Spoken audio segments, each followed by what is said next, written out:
ध्यान। प्रश्नकर्ता कहता है, सभी शिक्षक ध्यान करने का सुझाव देते हैं।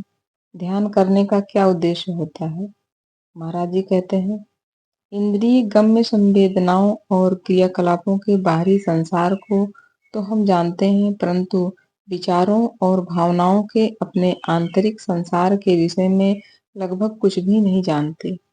ध्यान का प्राथमिक उद्देश्य यह होता है कि अपने आंतरिक जीवन से हमारा परिचय हो और उसके प्रति हम में जागरूकता आए और जीवन तथा चेतना के उद्गम तक पहुंचना, यह ध्यान का अंतिम उद्देश्य होता है।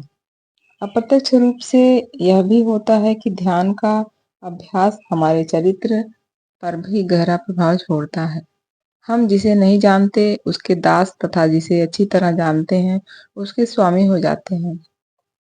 जिस किसी भी अवगुण अथवा दुर्बलता को हम अपने आप में पाते हैं और उनके कारणों और कार्यविधि को समझ लेते हैं, उन्हें जानने मात्र ही से जीत लिया जाता है। जब अचेतन को चेतन के क्षेत्र में लाया जाता है तो अचेतन विगलित और विलीन होता है।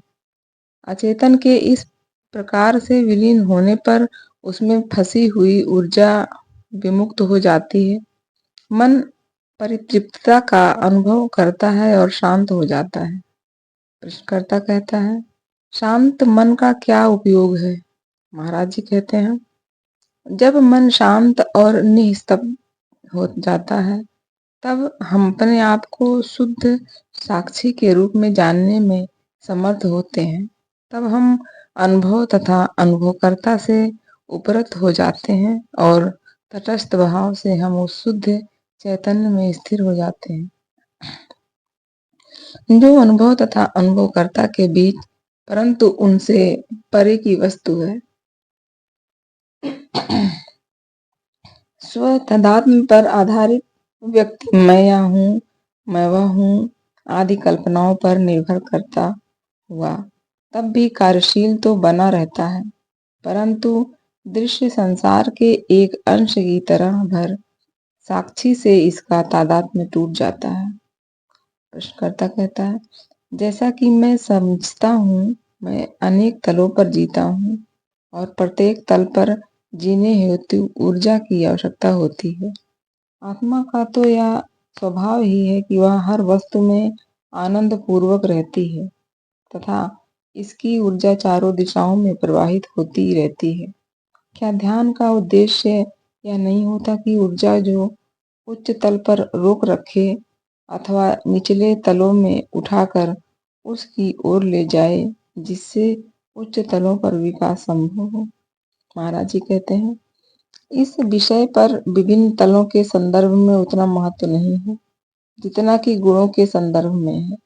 ध्यान सात्विक गतिविधि है और तम जड़ता तथा रज चंचलता को समाप्त कर देता इसका ध्येय है। शुद्ध सत्व शांति जड़ता और चंचलता दोनों से पूर्णता मुक्त में है। प्रश्नकर्ता कहता है, सत्व को शुद्ध और शक्तिशाली बनाने का क्या उपाय है?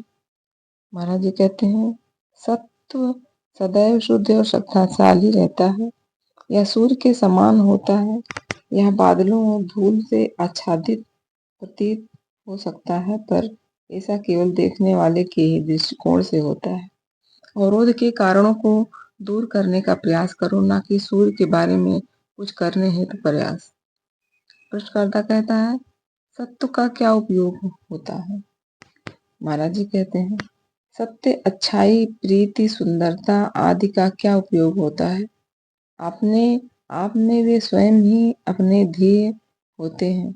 जब वस्तुओं के साथ हस्तक्षेप नहीं किया जाता, उनकी निंदा या इच्छा नहीं की जाती, उनके विषय में धारणाएं नहीं बनाई जाती और उन्हें बस उन तक रहने दिया जाता है। शुद्ध चैतन्य में ही बस उन्हें अनुभव किया जाता है। तब सत्यता, अच्छाई, प्रीति, सुंदरता आदि अपने आप को अनायास और स्वमेव अभिव्यक्त कर देती है। इस प्रकार का चैतन्य स्वयं सत्य ही है। यह वस्तुओं और लोगों का उपयोग नहीं करता, वरन यह उन्हें परिपूर्णता ही प्रदान करता है। प्रश्नकर्ता कहता है, चूंकि मैं सत्य को सुधार ही नहीं सकता, तो क्या मुझे केवल तम और रज को ही हटाने हेतु प्रयास करना चाहिए? मैं उन्हें किस प्रकार हटा सकता हूँ? महाराज जी कहते हैं, अपने भीतर और अपने पर पड़ने वाले उनके प्रभाव का निरीक्षण करते हुए उनकी कार्यविधि के प्रति सतर्क रहो। विचारों, वाणी और कृत्यों में उनकी हो रही अभिव्यक्तियों पर ध्यान दो और जब धीरे धीरे उनकी तुम पर पकड़ शिथिल हो जाएगी और सत्य का प्रकाश स्पष्टता और प्रखरता से व्यक्त होगा, यह कोई कठिन या सुदीर्घ प्रक्रिया नहीं है। लगन ही सफलता की एकमात्र शर्त है।